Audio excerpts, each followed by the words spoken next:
The stars belonged to civilized beings. At least that's what the Galactic Council believed after 3,000 years of carefully managed peace. Wars still happened, but they followed rules. Ships fired energy beams at each other from great distances. When shields failed, the losing side surrendered. Casualties stayed low. Everyone agreed this was how intelligent species should fight. The Zephyrians wrote these rules long ago. They were tall, graceful beings who valued honor above all else. Their war code said that real warriors protected life, even enemy life. The ethereals agreed, their crystal bodies ringing like bells when they spoke of mercy in battle. Even the Skarn, the most aggressive species in the galaxy, followed the rules. These large reptilian warriors were considered savage, because they sometimes boarded enemy ships instead of just shooting from far away. General Vextar of the Skarn, Battlefleet Crimson Talon, was proud of his reputation. Other species whispered about Skarn brutality, but he knew better. His people were disciplined soldiers who understood that unnecessary death served no purpose. When the call came about Kepler 442b, he expected another routine mission. The mining colony had gone silent 3 days ago. This happened sometimes. Equipment broke down on distant worlds. Pirates attacked isolated settlements. Communications failed. Usually a show of military force solved the problem quickly, and cleanly Vextar's fleet of 12 ships arrived at the Kepler system, expecting to find disabled communication arrays or maybe a few pirate vessels to chase away. Instead, they found something that made no sense. The colony's orbital defense platforms were gone. Not destroyed by energy weapons, torn apart. Massive chunks of metal drifted in space, twisted into shapes that hurt to look at. The surfaces showed deep gouges, as if something incredibly hard had smashed into them at impossible speeds. "Sir, these readings are strange," his sensor officer reported, her scaled hands dancing over the controls. "I'm detecting residual radiation from the debris." "What kind of radiation?" "Nuclear fission, sir." "Primitive atomic weapons." Vextar's yellow eyes narrowed. Nuclear fission was ancient technology. The galaxy had moved beyond such crude methods centuries ago. Clean energy weapons left no radioactive residue. They were civilized tools for civilized warfare. "Are you certain?" "Yes, sir." "And sir, there's something else. These metal fragments contain alloys we don't recognize. They're incredibly dense, like they were designed to punch through energy shields." The Skarn general ordered a full investigation. His teams found more disturbing evidence on the colony's surface. Buildings hadn't been disintegrated by energy beams. They had been physically destroyed by massive explosions. Craters suggested weapons that relied on pure kinetic force rather than sophisticated energy manipulation. Most disturbing were the bodies. The colonists hadn't died from energy weapon burns or neural disruptors. They had been killed by projectiles, small pieces of metal fired at incredible speeds. The medical officer's report made Vextar's blood run cold. These weren't clean, instant deaths. These were wounds from weapons designed to cause maximum physical trauma. "Sir, I've never seen anything like this," the medical officer said, her voice shaking. "These weapons, they're designed to kill, not to incapacitate. There's no stun setting, no mercy mode, just death." Vextar transmitted his findings to the Galactic Council with growing unease. Whatever had attacked Kepler 442b didn't understand civilized warfare. They used crude, brutal weapons that belonged in a museum of primitive history. The Council's response came quickly. Admiral Thesara of the Ethereal Navy would investigate. Her people were the galaxy's best diplomats. Surely this was just a misunderstanding. Some isolated species had developed independently and simply needed to be educated about galactic civilization. But 3 days later, another system went silent, then another. The dead zone was expanding, and each new report brought more disturbing evidence. Ships found torn apart by kinetic weapons, defense stations obliterated by nuclear explosions. Survivors, when there were any, spoke of attackers who showed no mercy, followed no rules, and seemed to consider warfare a science rather than an unfortunate necessity. The species responsible for this destruction called themselves humans. They came from a world so hostile that other planets in their system were equally deadly. Their homeworld had tried to kill them for millions of years through ice ages, volcanic eruptions, and mass extinctions. Instead of dying, they had learned to fight back against nature itself. Now they had turned that same ruthless efficiency against the galaxy. Vextar studied the intelligence reports with growing respect and fear. These humans didn't just break the war codes, they seemed to have never heard of them. Their weapons were designed with only one purpose: to kill as efficiently as possible. Their ships carried no medical facilities for captured enemies because they didn't take prisoners. Their communications included no diplomatic protocols because they didn't negotiate during combat. Most terrifying of all, they seemed to expect heavy casualties among their own forces. Their battle reports mentioned acceptable loss ratios and replacement schedules. To humans, their own soldiers were resources to be spent wisely, not precious lives to be preserved at all costs. The Skarn general realized that everything he knew about warfare was wrong. The galaxy had spent 3,000 years perfecting a form of combat that was really just an elaborate game. They had forgotten that war's true purpose wasn't honor or glory or even victory. It was survival. And somewhere in the dark between the stars, a species that had never forgotten that lesson was coming for them all. When the emergency session convened on the Council homeworld, Vextar's report sent shockwaves through the assembled delegates. The ethereal's crystalline forms chimed in distress. The Zephyrian's feathers ruffled with indignation. Even the normally calm Mentari shifted uneasily in their energy forms. "This cannot be accurate," declared High Counselor Arathiel of the Zephyrians. "No civilized species would resort to such barbarism." "With respect, High Counselor," Vextar replied, "I don't think these humans consider themselves civilized by our standards. They consider themselves alive, and they intend to stay that way." The room fell silent as the implications sank in. The galaxy was about to face an enemy that didn't want to play by their rules. An enemy that had learned warfare on a world where the only rule was survival. Galactic Council had maintained peace through mutual understanding.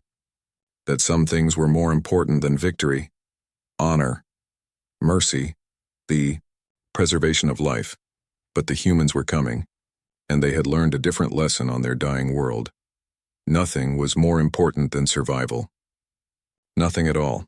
The age of civilized warfare was about to end, and none of them were ready for what would replace it. Admiral Thisera of the Ethereal Navy had never failed at first contact. In her 300 years of service, she had successfully established diplomatic relations with 47 different species. Her crystalline body resonated with pride as she reviewed her record. The Ethereals were natural diplomats. Their harmonic voices could convey emotion across species barriers, and their translucent forms appeared non-threatening to most life forms. The approaching humans would be no different. Surely they were just confused. Perhaps they had developed in isolation and didn't understand galactic civilization. A little patience, some careful explanation, and they would join the Council like every other intelligent species. Thisera's diplomatic fleet was beautiful to behold. 20 elegant ships curved through space like living things, their hulls glowing with soft bioluminescence.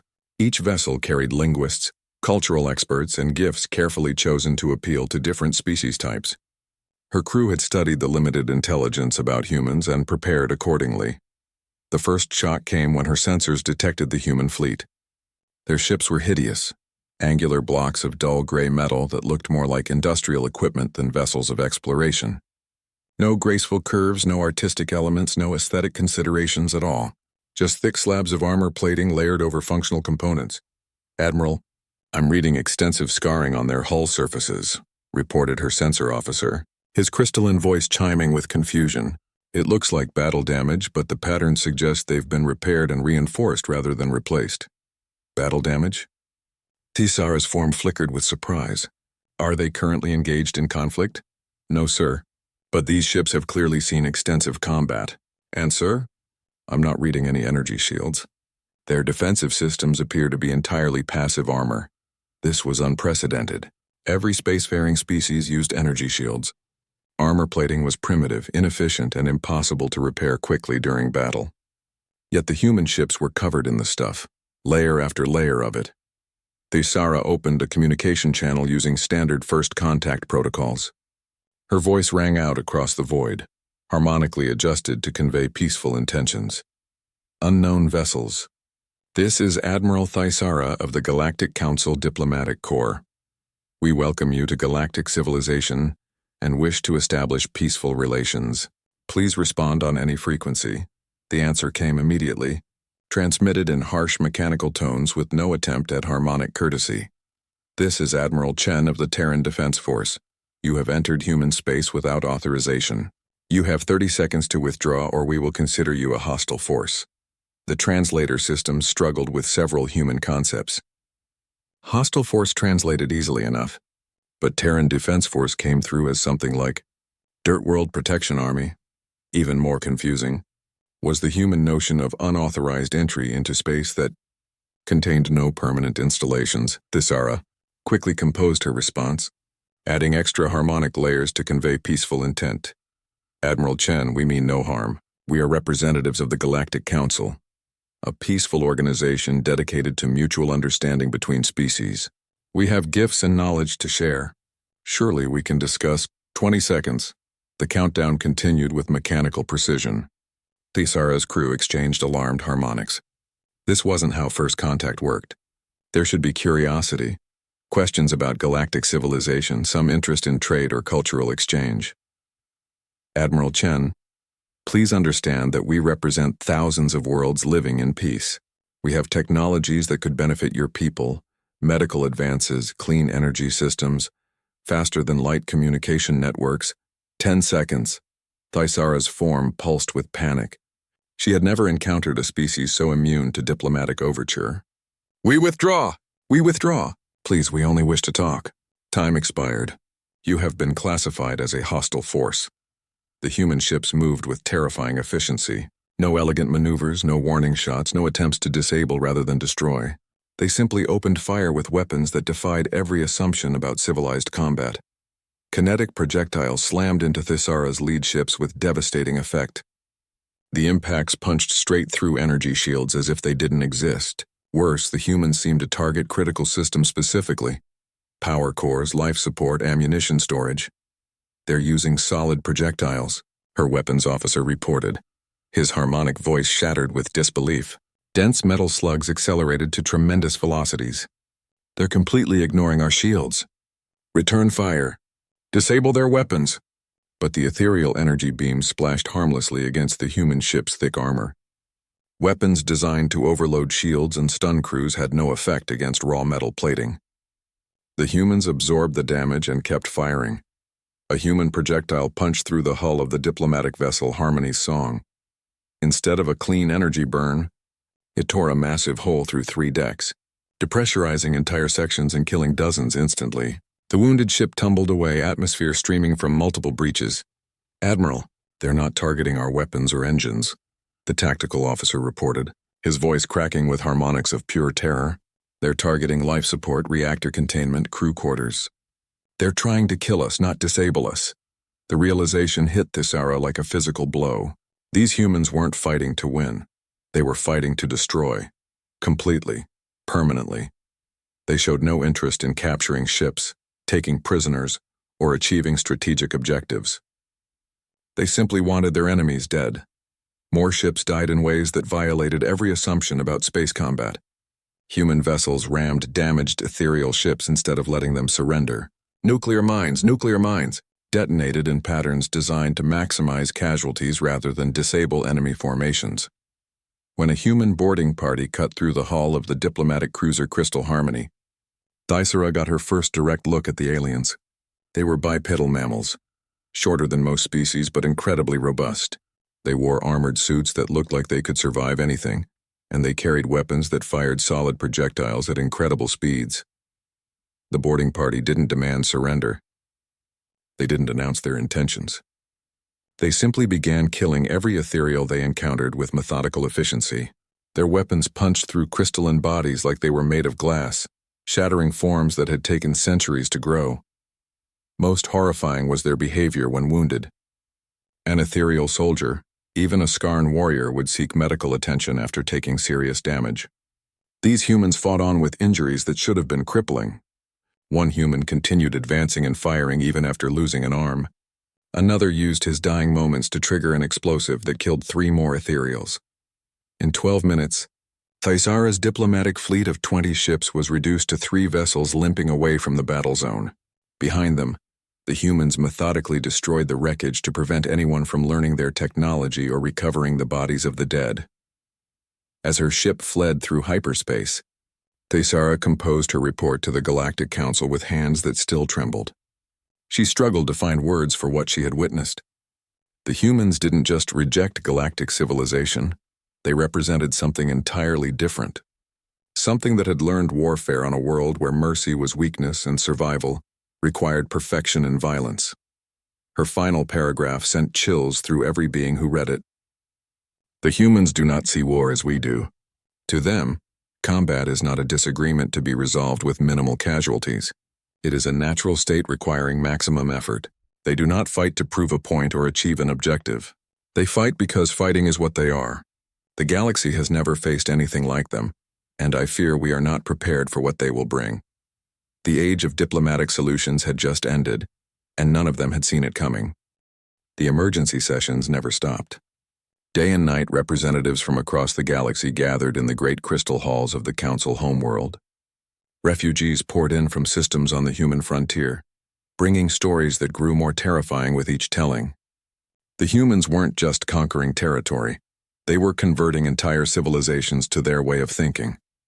Supreme Admiral Kethmarai studied the reports with growing concern. The legendary Zephyrian had never lost a battle in 2 centuries of military service. His tactical genius had ended 3 civil wars and stopped 2 galactic invasions. If anyone could handle these primitive humans, it was him.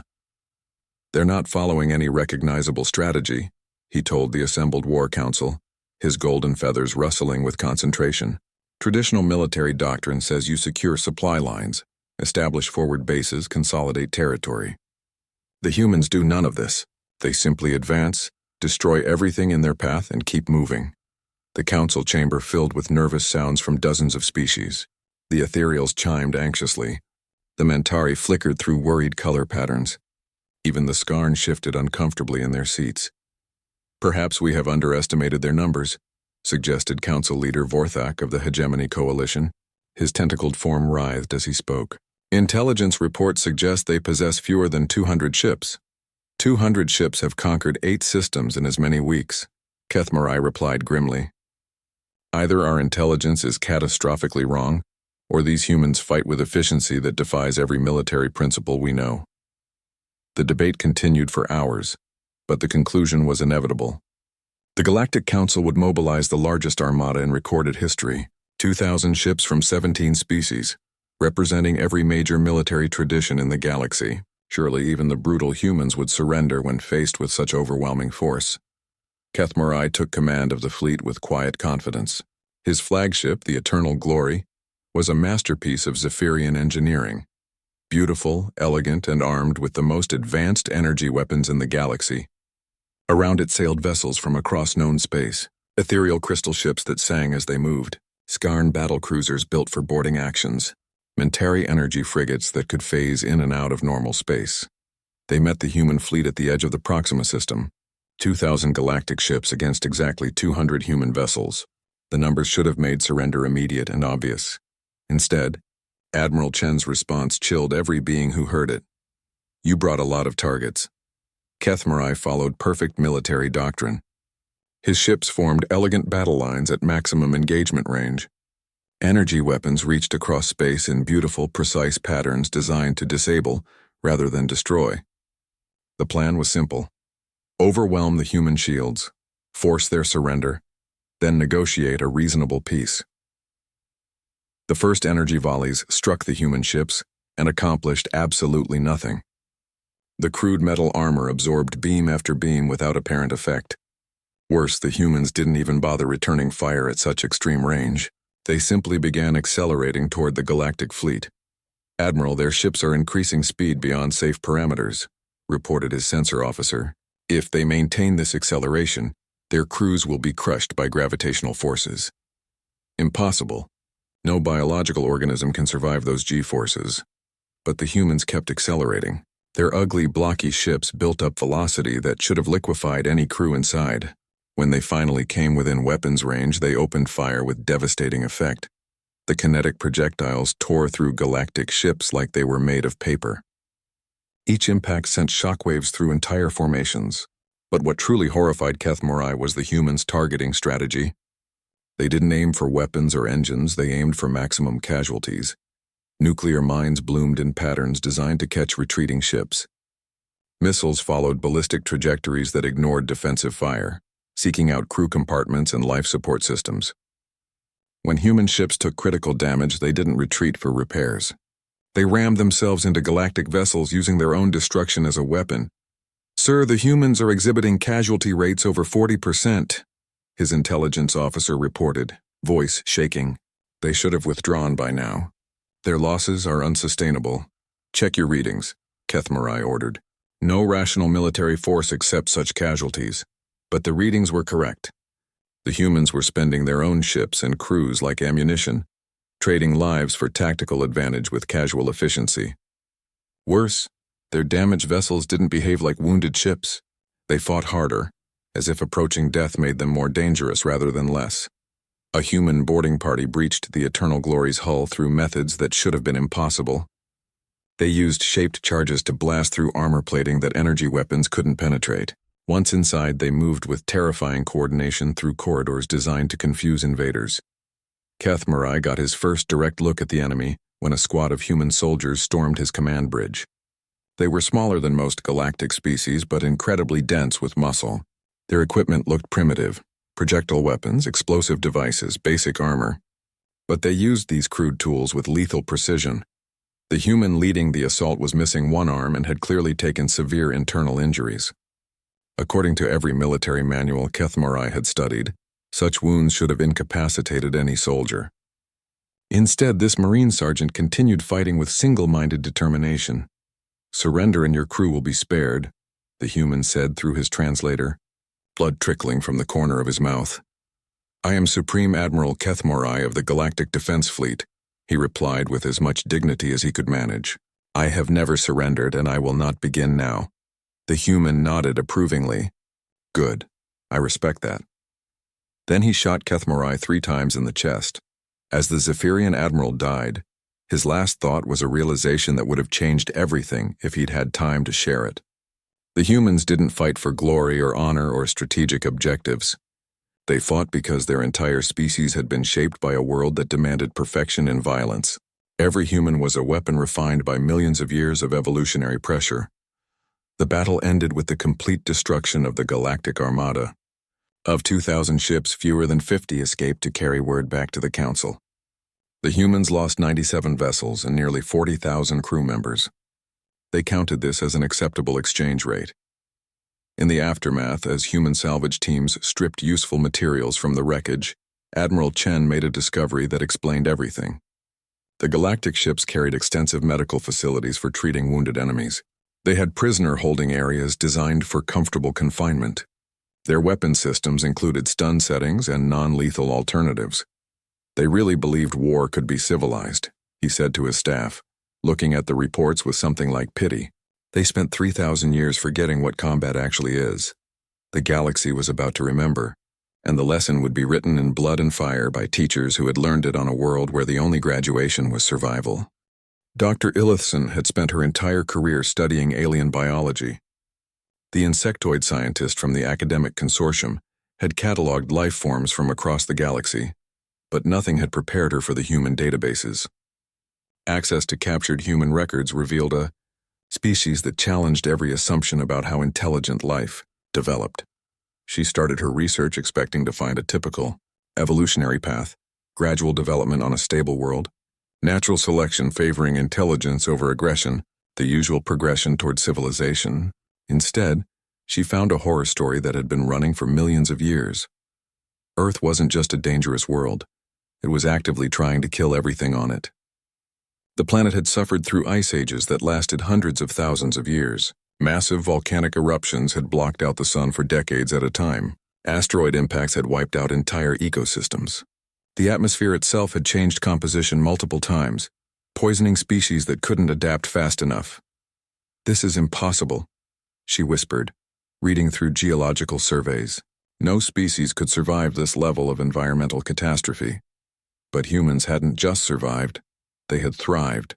Every disaster that should have driven them to extinction had instead made them stronger. They developed endurance that let them outlast prey animals across vast distances. They learned to coordinate in groups to bring down creatures many times their size.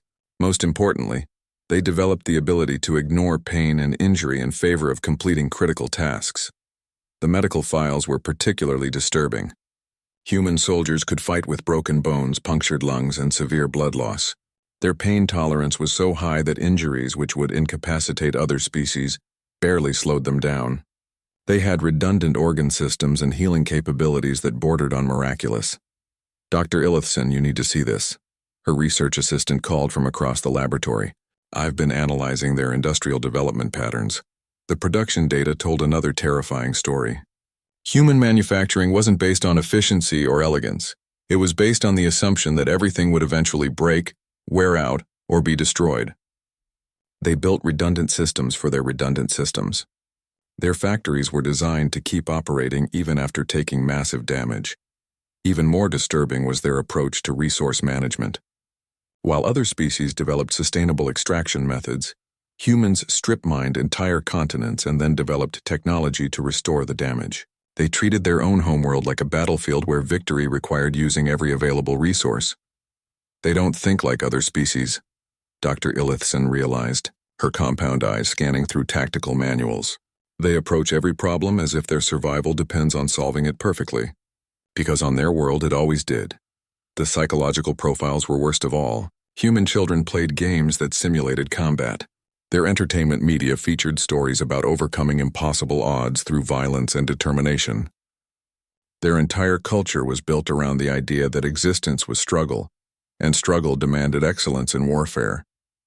But the most chilling discovery came when she analyzed human population genetics. Most species showed evidence of bottleneck events, periods when their numbers dropped so low that genetic diversity suffered. Humans showed multiple bottleneck events, times when their entire species had been reduced to tiny populations scattered across their dying world. Each time, they had rebuilt. Each time they had learned from the disaster. Each time, they had become more resilient, more adaptable, more perfectly suited for survival in a hostile universe. "They're not just warriors," she reported to the Emergency Science Council. "They're the end product of a natural selection process that lasted millions of years. Every human alive today is descended from ancestors who survived ice ages, plague, famine, volcanic winter, and extinction events. The weak died out long ago."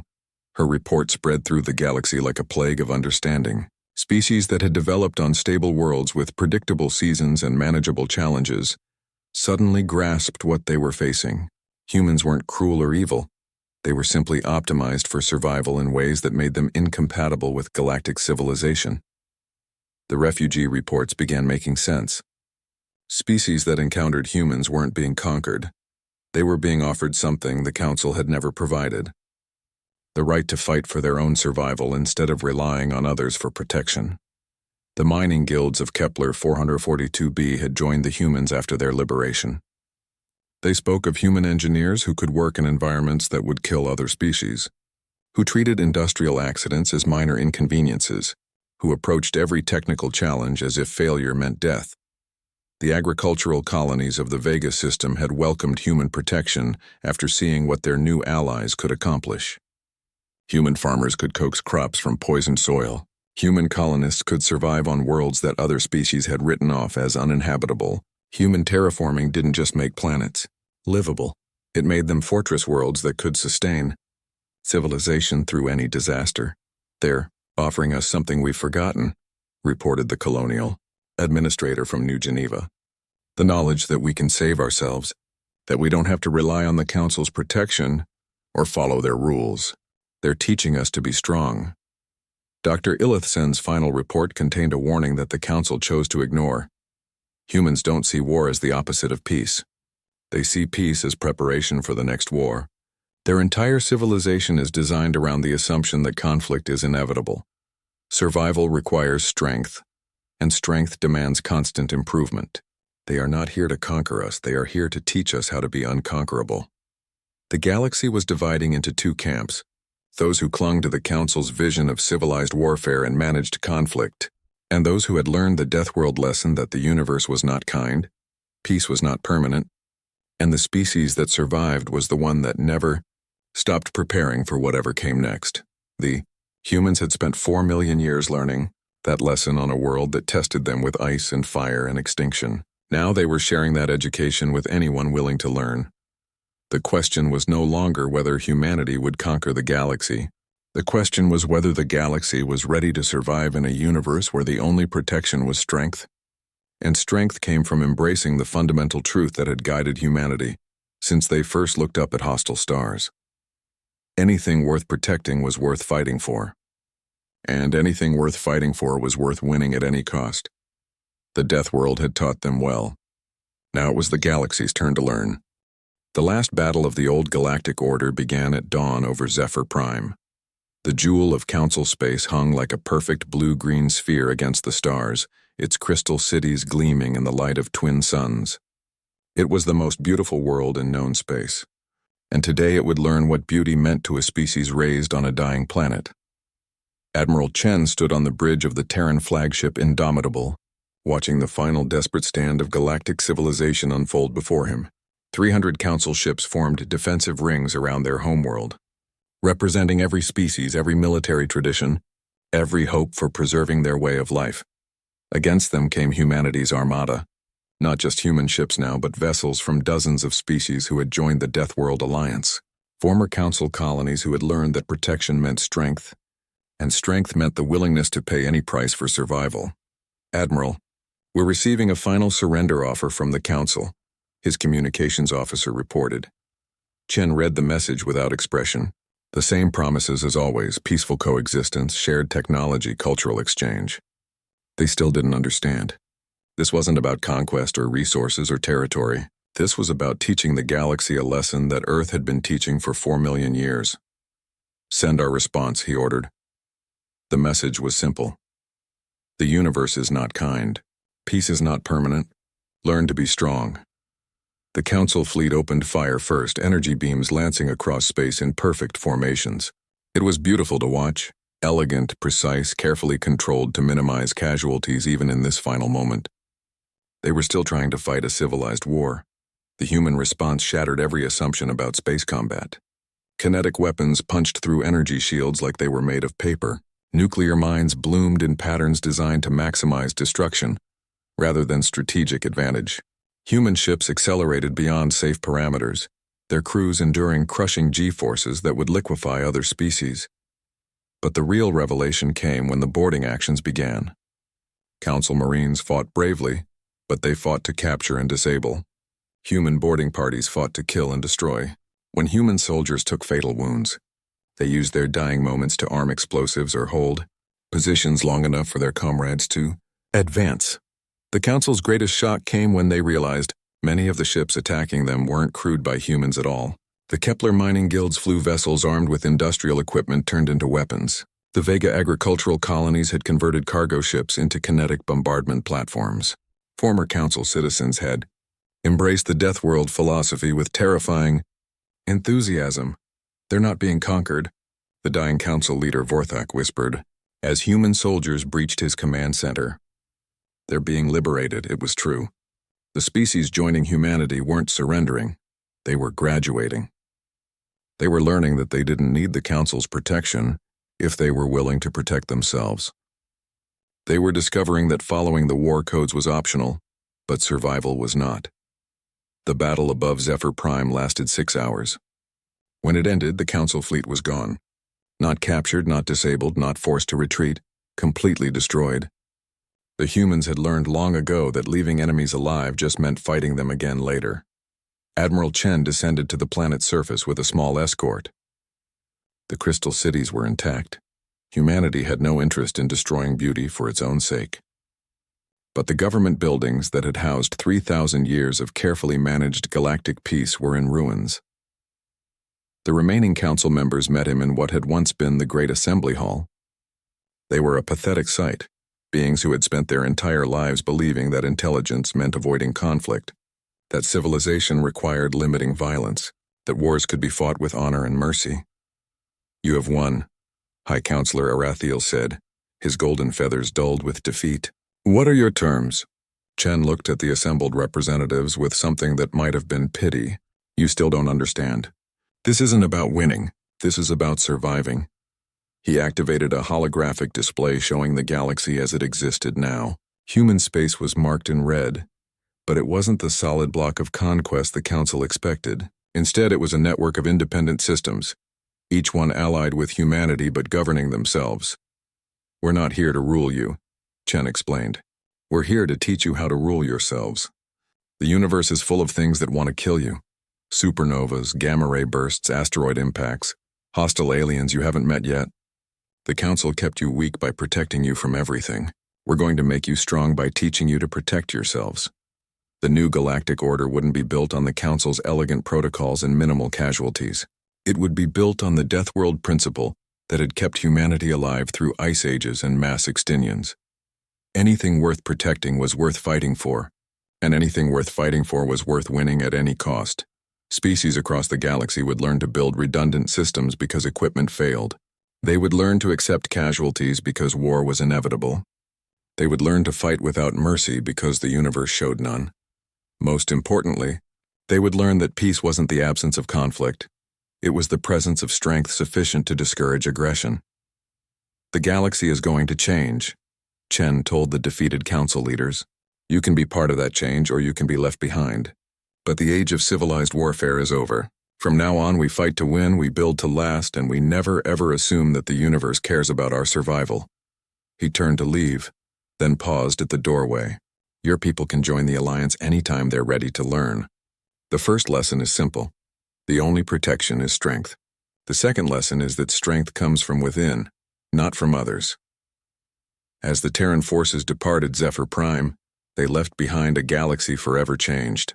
The Council's beautiful ideals of limited warfare and managed conflict lay in ruins.